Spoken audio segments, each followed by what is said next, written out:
Hello guys, after my submission for the intermediate project, I wasn't sure if you guys wanted a extraction method or just a can. I did both, so that's what's going on here. Anyways, let's begin with the can. So I firstly analyzed the situation. I found there were two problems with the Pringles chips. One, when you put your hand in, it's not often too big to fit in. Secondly, when you try to dump chips out, they can get sideways, stuck due to facing sideways and stuff. So the way we resolve that problem is simply put, we use a tray. Right, the tray solves two problems at once. Firstly, if we make it too big enough so your hand can fit, the chips will get jumbly. But if we make it so your hand doesn't need to get into the tray, we can make this as tight. We can make the container as tiny as possible, preventing the chips from jamming, and also letting us pull everything out. This lets us solve all the problems at once. This also makes everything way cheaper because, again, we're using way less space here, letting us pack way more chips into a crate, saving our shipping costs, and also just reducing the amount of actual material we need to make everything.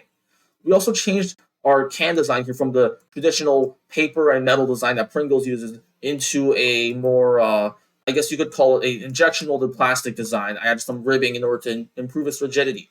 Effectively, due to the simplified manufacturing process, this would be way cheaper than the alternative options. And additionally, it also solves some of the recycling concerns with Pringles cans because this is just one material, unlike the mishmash of layers that Pringles uses for their cans.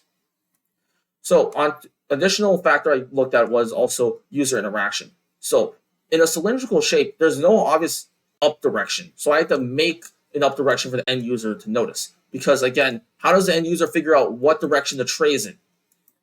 The end user has no way of figuring it out. So I added this corner. This corner it creates a very flat surface that the object will naturally rest on when it is like due to gravity, right? Essentially, this will be this indicates to the end user a bottom side, allowing us to effectively bypass any concerns regarding the end user accidentally placing this can upside down and extracting the chips in the wrong way, therefore dumping the chips out and causing a lot of wasted food. So next, we should look at our extraction method. So we can actually use our tray to extract chips from an existing Pringles can. The way we do this is through this shape here. This side of the can, of the tray, is the same physical profile as that of a Pringles chip itself.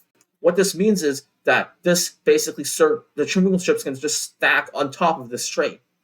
What this means is if we were to have, say, an example Pringles can, and we have our tray here, we can put our tray in, place it vertically, pull the tray out, and we have a stack of Pringles chips.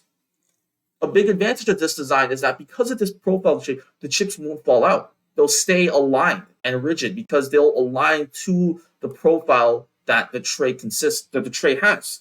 So that's my submission. Thanks for watching. As you can see, I have a full system of sort of like chip extraction and also storage. And that's all. Thanks.